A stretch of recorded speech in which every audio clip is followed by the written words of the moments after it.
totoo ba na ito yung dating makina ni ano? Ng ating fastest jeepney rito sa Cavite?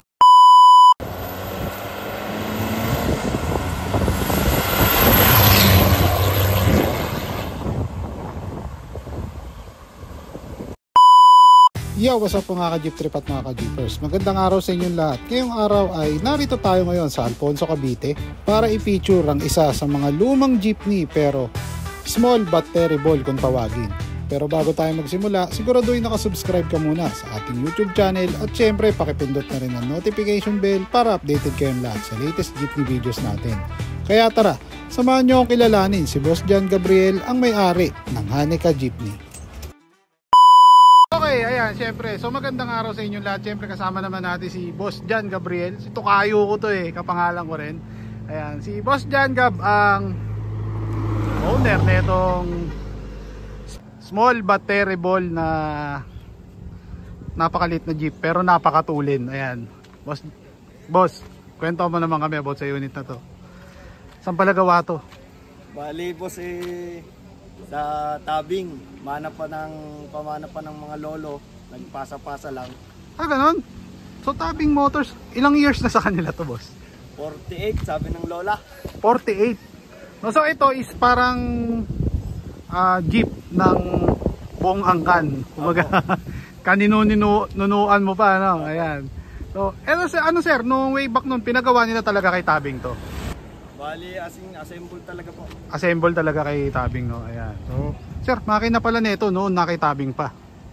Nagsimula siya ng C240. Okay. Tapos, ginamit-gamit ko. Dito na ako nag-aral mag-drive. Tapos, nagpalit ako ng 4JB1. Yun, JB. Medyo hindi pa rin makontento. Nagpalit ng 4BD2 na ngayon. BD2, ayan. So, yun na nga. Yun na sinasabi ko Kaya tinawag kong small but terrible to is napakaliit pero ang laki ng makina, grabe. Sir, pwede makita ang 4BD2 natin. Sir, turbo to, no? Turbo. Turbo po, turbo. 4BD2 turbo mga boss. Ayan. So, ito yung kanyang makina. Ayan, mukha lang siyang bulok pero testingin nyo, no? Pwedeng testingin. Sir, etong 4BD2 natin na to, ano to?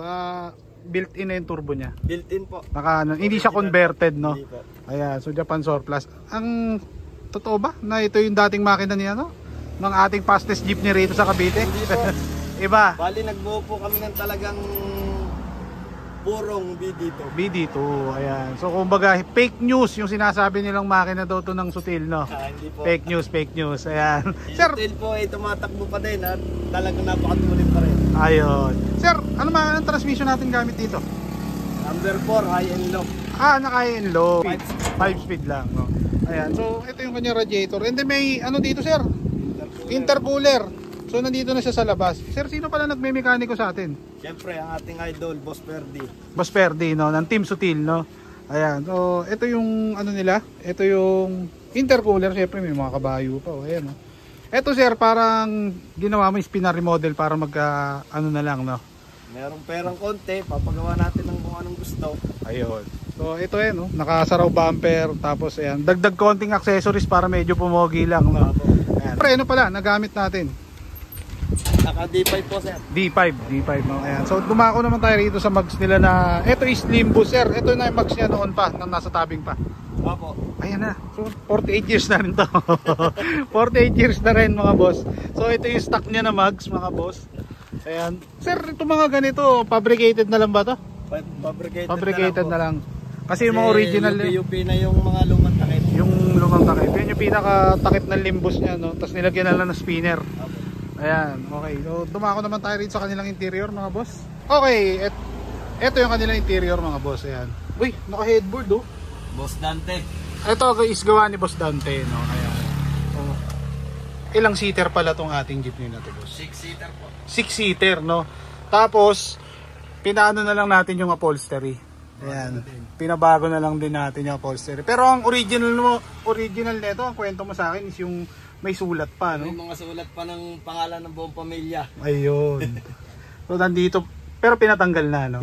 Pinabago na. Kumbaga, nalahian na ng ibang ng medyo modelo. minodelo na ni sir. And then syempre ayun, nakakamanibela. Ito, yung sa pang high end low nila sir, yung maliit, no? Maliit po. Ayan, and then ito yung para sa kanyang 5 speed, no? Ayan. And then ito, naka-sliding na sila.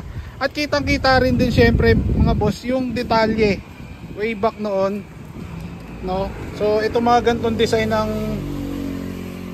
ng mga traditional jeepney natin simula noon, yung mga way back 60s and 70s. Alam ko ito yung mga ganito yon. Ayan, okay. So dumako tayo sa likod. Yung likod ni boss is syempre, sino ang bumira niyan? Boss Nuts. Boss Nuts Labigo. Ayun, no. Ayan, si Boss Nuts ang kumana ng mat guard natin. Sir, na-try mo na top speed? Hindi po. Hindi mo pa na-try top speed. Pero sa tingin mo, lagpas 100? Kaya naman po siguro lumampas. Kaya naman. Ayan. Okay, so napaka-solid na itong jeep na to. Napakaliit pero grabe sumibat.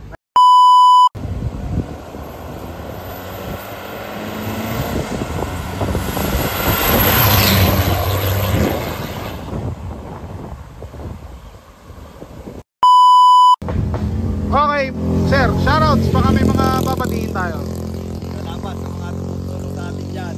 Ayan. Si Dave. Okay. Kala po si Joel. Okay. Iconic Group. Okay. Saka sa lahat ng mga kasama natin sa pagdi-jeep. Mabuhay tayo lahat. Yun, no?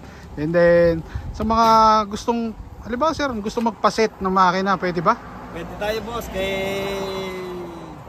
Boss Sutil, Doc Perdi. Doc Perdi Castillo, no? Ayan. So, pwede sa kanya magpabuo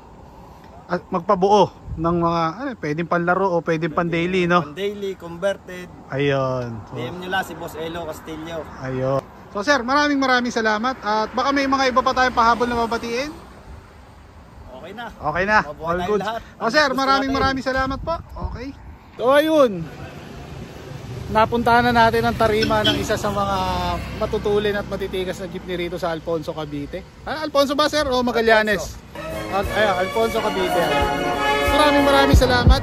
Please like and subscribe.